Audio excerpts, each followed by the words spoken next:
Swayam Prabha. Digital India. Educated India.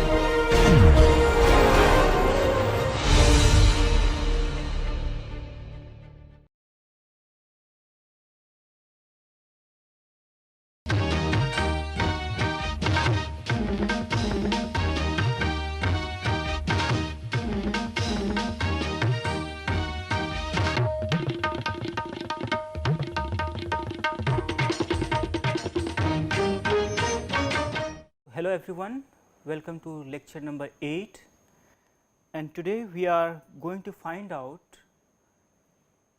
what is the plane on which shear component of traction is maximized or minimized. Okay? In the last class we found out the planes on which normal component of traction is maximized, but today it is for the shear component of traction. Okay? So, what would be the formula for the shear traction on any plane? So, suppose that here is a part of the body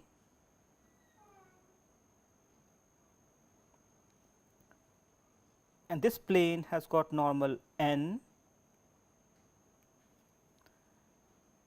and then the traction which need not be aligned with the normal is the traction T, and we figured out in the last class that sigma n n, the normal component of traction, is simply T dot n, right. To get the shear component, we have to subtract the normal component from it, is not it. Okay, so, if I decompose this traction, it has got two parts.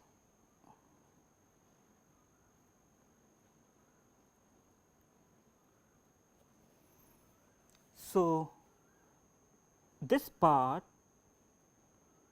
is sigma n n into n, the vector n, that is the normal component of traction along the normal, and the one which is perpendicular to the normal, that is the shear part, right. So, it is some tau times let us say n perpendicular to the normal. The formula for sigma n n is T dot n. So, what is the formula for the remaining part? So, if I want to get the tau, the magnitude tau square, let us say, what is that going to be? You can apply Pythagoras theorem here. The total traction magnitude square minus the normal component of magnitude square, that is going to give you the shear component magnitude square, right. So, tau square is simply the total traction T, its magnitude square. So, you see the two bars are used to denote the magnitude of a vector. Single bar is for the magnitude of a scalar quantity. So, this minus sigma n n square, right. So, that is the shear component square, and traction T on a plane n, we know it is sigma times n.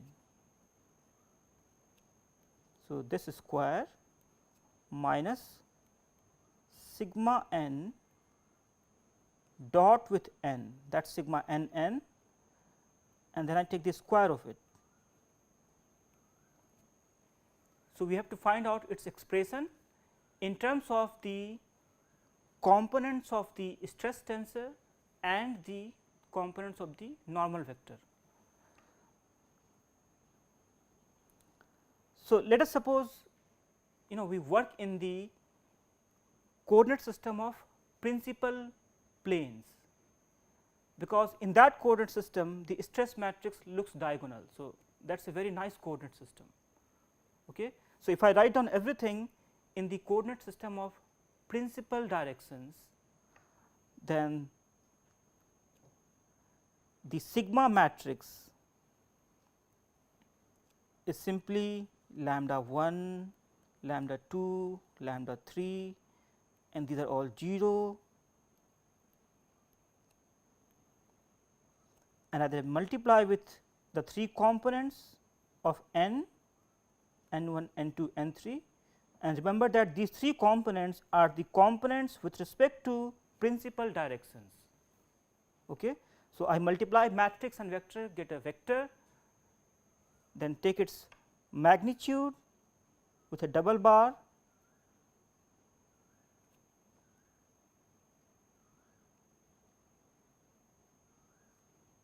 then to its square, and similarly for the next term we have already worked this out in the last class, and this turns out to be lambda 1 and 1 square plus lambda 2 and 2 square plus lambda 3 and 3 square. Okay. And the first term, when you multiply the matrix and the vector, you simply get lambda 1 n 1, lambda 2 n 2 and lambda 3 n 3 as the 3 components, and then you want to take the square of its magnitude. So, you simply take the square of the components and sum it, right, very simple. So, this then finally becomes lambda 1 square n 1 square plus lambda 2 square n 2 square plus lambda 3 square n 3 square minus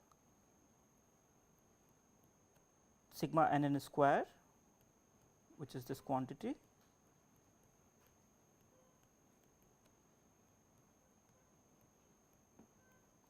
all right. So, that is tau square, shear component of traction square, and you see this is the total shear component of traction. The shear would be acting in some arbitrary direction. For example, on the E1 plane, can you remember we have sigma 1 1, tau 2 1 and tau 3 1. So, you have both tau 2 1 and tau 3 1 on the E1 plane. So, this tau that we have here, that is the resultant of both tau 2 1 and tau 3 1. Okay. So, tau square for example, is tau 2 1 square plus tau 3 1 square. So, I want to look at the total shear component. Okay. All right. So, this is the formula for the shear component square, which has to be maximized, and again you know from the last class n 1, n 2, n 3 are not independent of each other. So, we have to use Lagrange multiplier. So, let us think of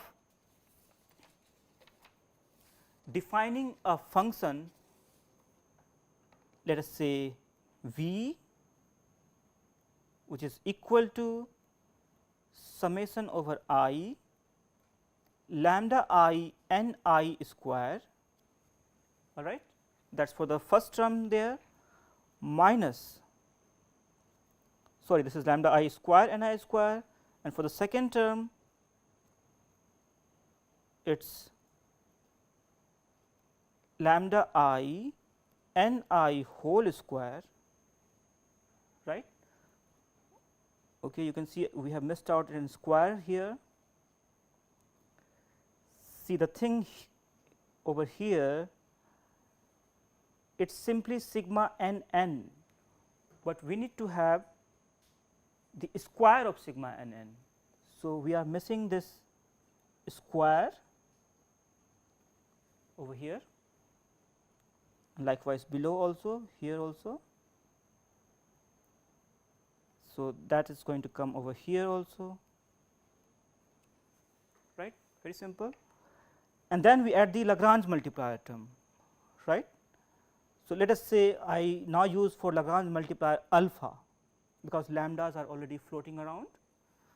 So, alpha times summation n I minus 1. So, that is the function which has to be maximized or minimized, right. So, now you can treat n 1, n 2, n 3 and alpha as 4 unknowns, and to get the 4 equations you simply take the derivative of this v with respect to these 4 unknowns. Okay. So, let us see what we get if we take the derivative with respect to the component of the normal vector.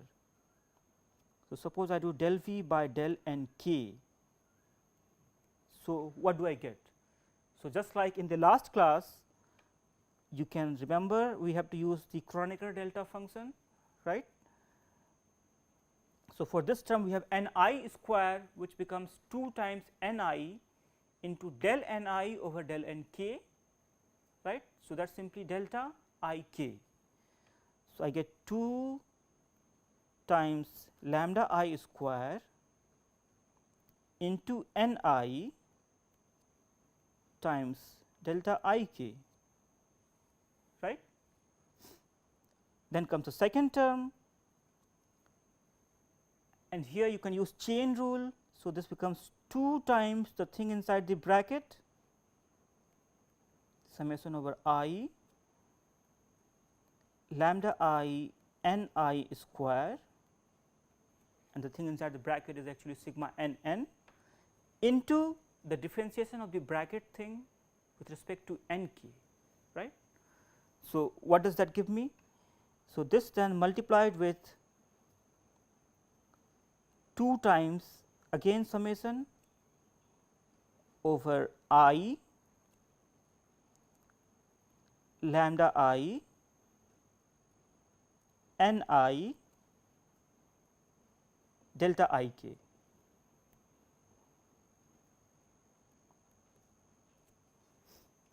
Okay.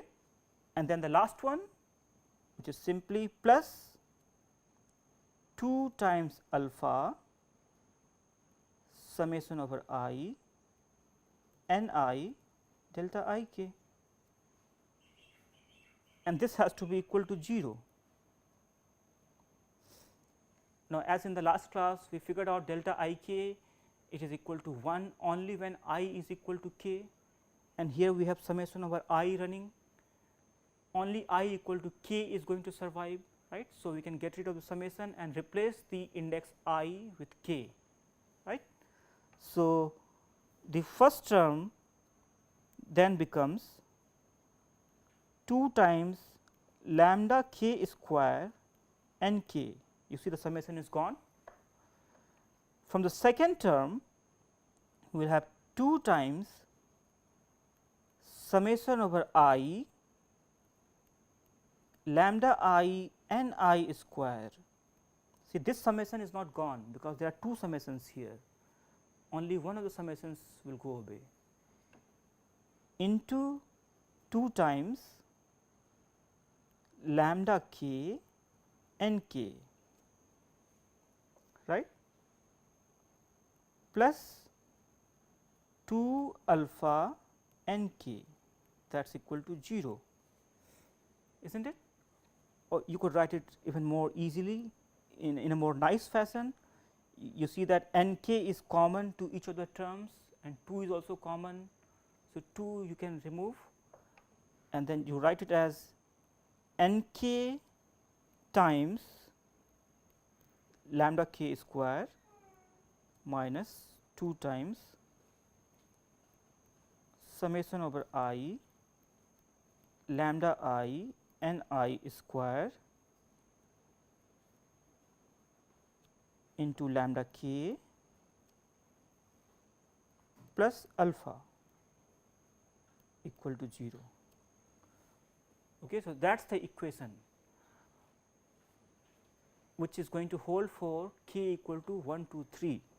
So, it holds for k equal to 1, 2, 3. And the fourth one is when you take the differentiation with respect to alpha, you get the constraint that the magnitude of n has to be equal to 1. Okay. So, this is the equation. Maybe let us write it down for k equal to 1, 2, 3 separately, and see what can we see from here. So, this becomes n 1 into lambda 1 square minus 2 times summation over I lambda I n I square into lambda 1 plus alpha equal to 0. So, that is for k equal to 1, similarly for k equal to 2 and 3.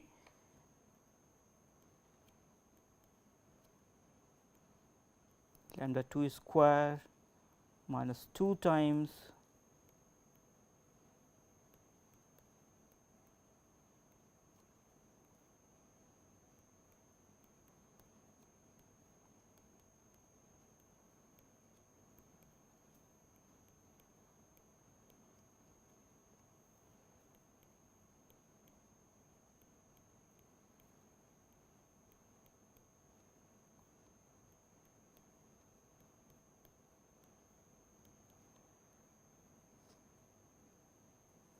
okay, and notice that the thing inside the small bracket here is your sigma n n in each of the 3 equations.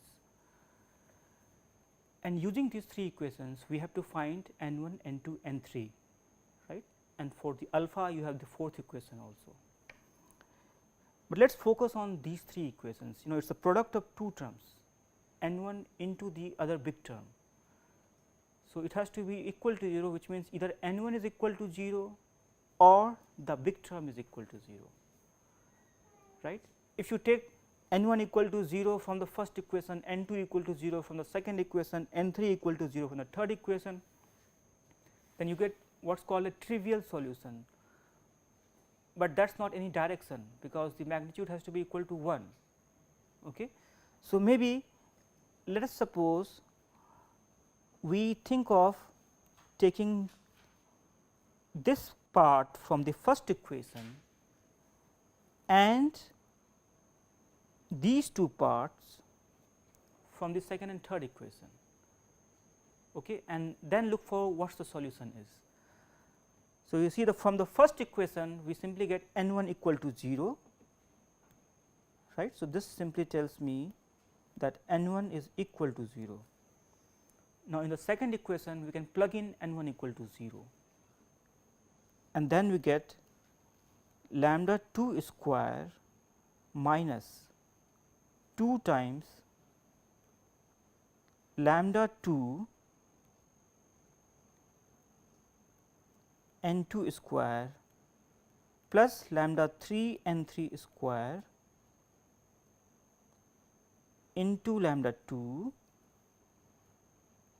plus alpha equal to 0. See, in the second equation I have already substituted n 1 equal to 0. Likewise, from the third equation we get lambda 3 square minus 2 times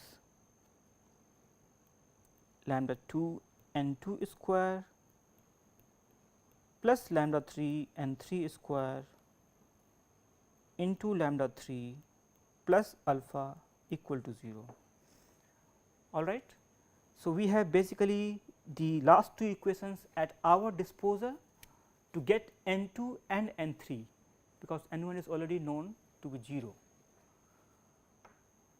So, you know, we also have this alpha sitting here. Why do not we subtract the 2 equations? Okay. So, subtract the 2 equations.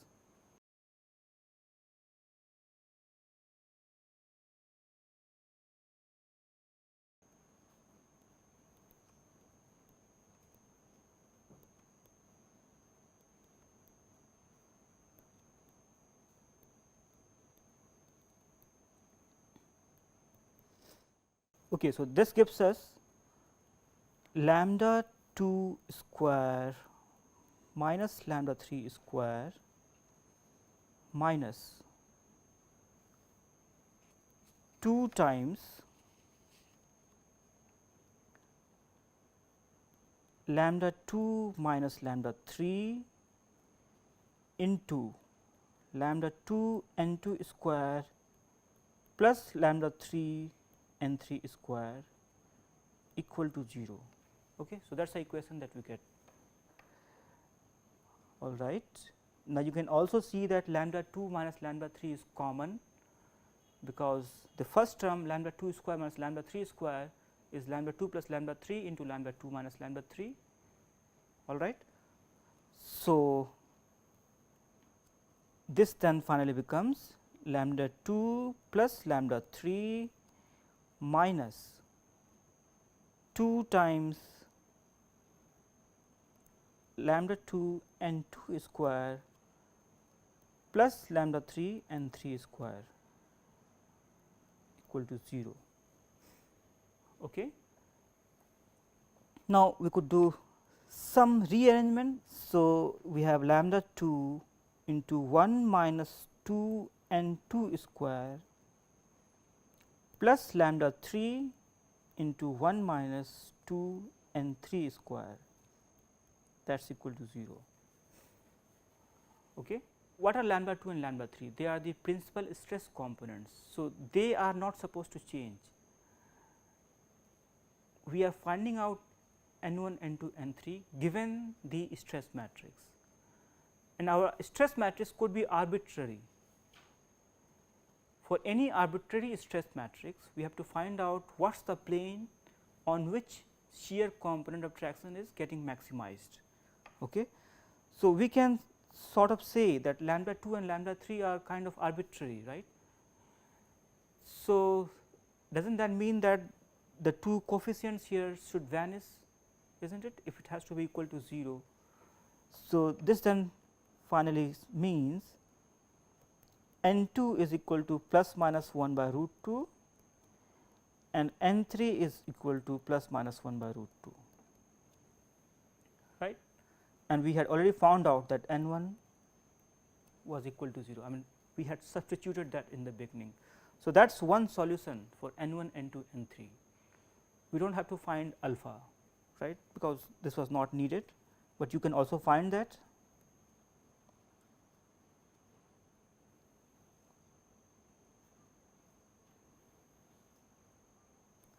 So, see, there are 4 solutions here.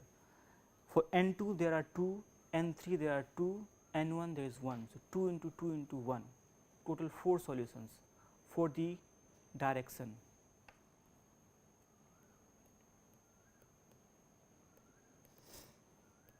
But you see, we had started with n 1 equal to 0, we could have also said n 2 equal to 0, and then again worked out in the same way to finally arrive at another set of solution, which would have been that n 1 is equal to plus minus 1 by root 2, n 2 equal to 0 and n 3 equal to plus minus 1 by root 2. So, that is another set of solution, and then we could have also said that n 3 is equal to 0 to begin with, and then we would have arrived at n 1 equal to plus minus 1 by root 2, n 2 equal to plus minus 1 by root 2, n 3 equal to 0. Okay. So, as a whole we have total 12 solutions. Okay. So, we have total 12 set of solutions. So, there are 12 directions, and you have to again remember that these directions are with respect to the principal axis. Okay. So, I will write here these directions are with respect to principal axis. For example, if we choose one of the solutions, which is n 1 equal to 1 by root 2, n 2 equal to 1 by root 2 and n 3 equal to 0. What does this direction convey us? This tells us that this direction has to be perpendicular to the third principal axis, right, because n 3 is equal to 0, and at the same time it is equi-angled from the first and second principal axis. So, it makes an angle of 45 degree from the first principal axis and also from the second principal axis, and it is perpendicular to the third axis. All right. So, we could write that here. So, this is equi-angled from first and second principal axis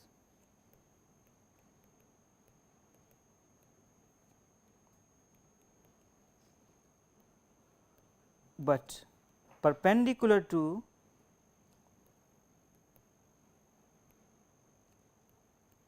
the third axis.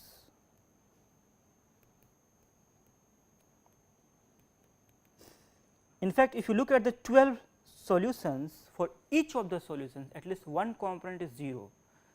So, that means each of those directions are such that they are perpendicular to at least one of the principal axis.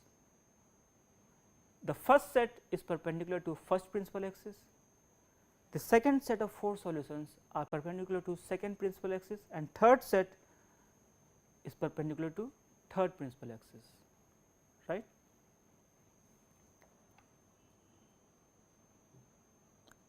Can we try to see what is the value of the shear component traction on these planes? For example, let us say on the first set of solution, what does the value of shear traction turn out to be? So, what we have to do, we simply plug in this solution in our formula for shear traction. So, here is that formula for tau square. We have to plug in n 1 equal to 0, n 2 equal to 1 by root 2 and n 3 equal to 1 by root 2. Can you see what we get? So, for this particular solution,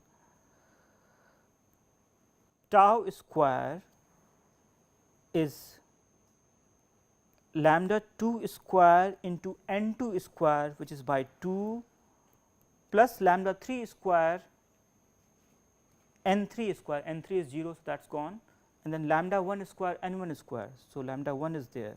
So, lambda 1 square by 2,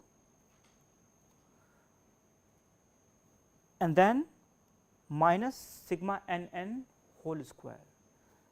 And what is sigma n n? Lambda 1 n 1 square, lambda 2 n 2 square, lambda 3 n 3 square. So, lambda 1 into n 1 square gives me lambda 1 by 2. So, this is lambda 1 plus lambda 2 by 2 whole square. So, what do we get finally? So, this is then equal to the whole thing divided by 4, 2 times lambda 1 square plus 2 times lambda 2 square minus lambda 1 square minus lambda 2 square minus 2 lambda 1 lambda 2, which finally turns out to be lambda 1 minus lambda 2 whole square by 4, right, or the magnitude of tau. So, the magnitude of tau is simply lambda 1 minus lambda 2 by 2. You see, very simple formula. The maximum value of shear traction is simply the difference of the principal stress components divided by 2. And what would be the value of the normal component of traction on this plane? So, what is sigma n n? So, you can see this is your sigma n n, is not it? That is sigma n n. So, sigma n n is simply lambda 1 plus lambda 2 by 2. So, this is for one set of solution, is not it? So, this is for this particular solution. We similarly have another set in which n 1 is equal to 0, and you work out the similar derivation, and you can show that for n 1 equal to 0, comma n 2 equals plus minus 1 by root 2 and n 3 equals plus minus 1 by root 2,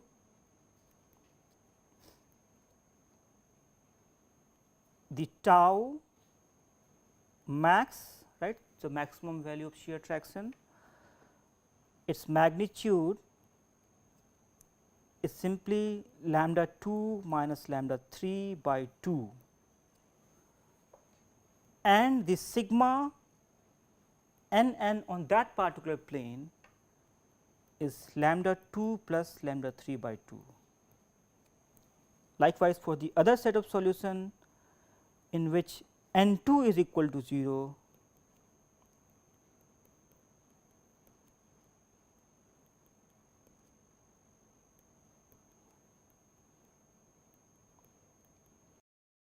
the tau max, the shear component max value turns out to be lambda 1 minus lambda 3 by 2, and the corresponding normal traction is lambda 1 plus lambda 3 by 2. Let us just try to draw some picture and see what is this result conveying to us. So, at a point, if I draw the cuboid such that its faces are along the principal axis. Okay. So, at a point I draw a cuboid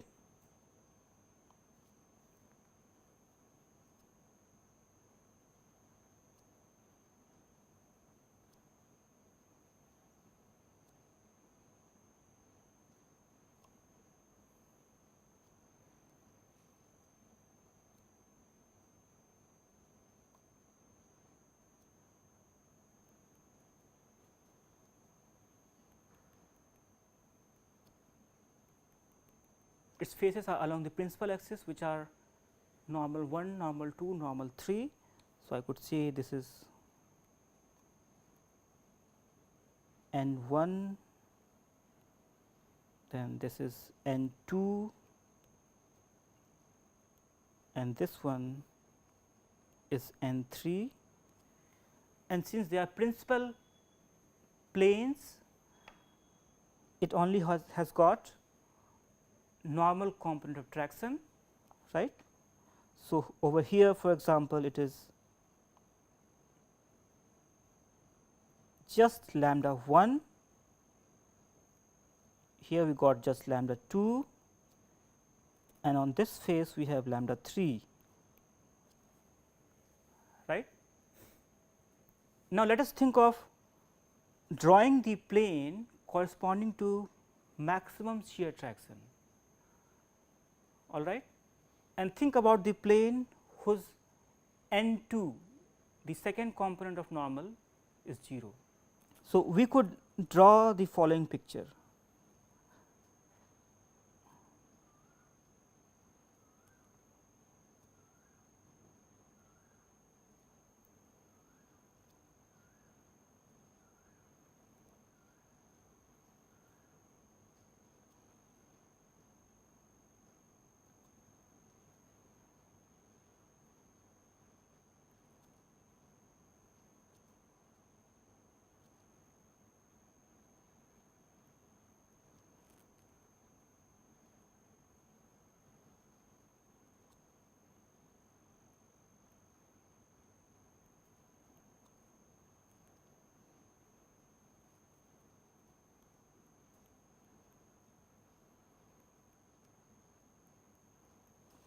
So, think of this particular cuboid, extract it out, the green one.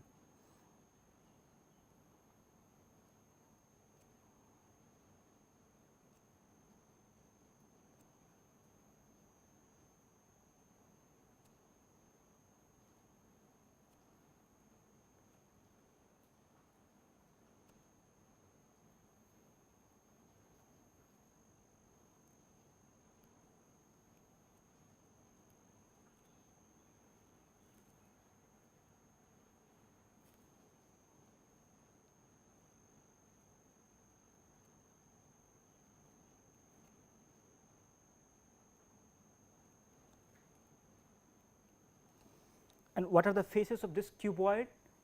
What can we say about the front face here? What is the normal? So, this normal, can you guess what this is? So, the n here has got the components such that the second component is 0, is not it? And the first and third are 1 by root 2, 1 by root 2. See, this is the normal which is equi-angled from first and second principal axis.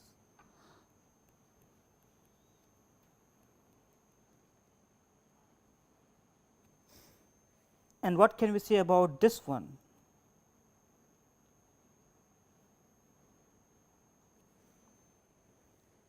So, this normal also has got second component 0, right, but what about the first and third?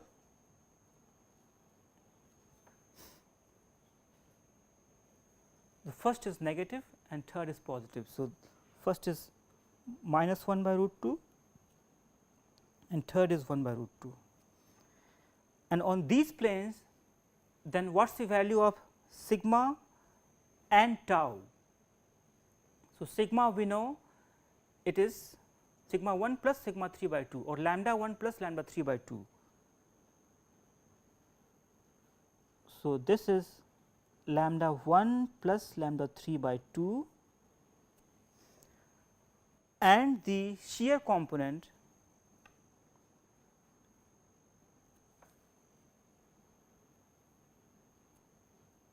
that is lambda 1 minus lambda 3 by 2, all right.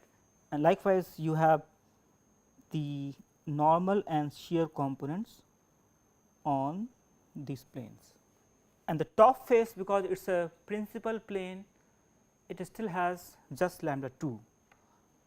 The top face has got only lambda 2. So, now you can see that the planes having maximum shear traction are actually at 45 degree from the principal axis, and on those planes the normal component of traction does not vanish, unlike while we were maximizing the normal component of traction. So, on those planes shear tractions were 0, but here when we maximize the shear component of traction, on those planes the normal components are not 0. Okay. So, that is really something different. All right. So, I guess I am going to stop it here. It is a slightly smaller lecture, but in the next class we start with a new topic, all right, on Morse circle,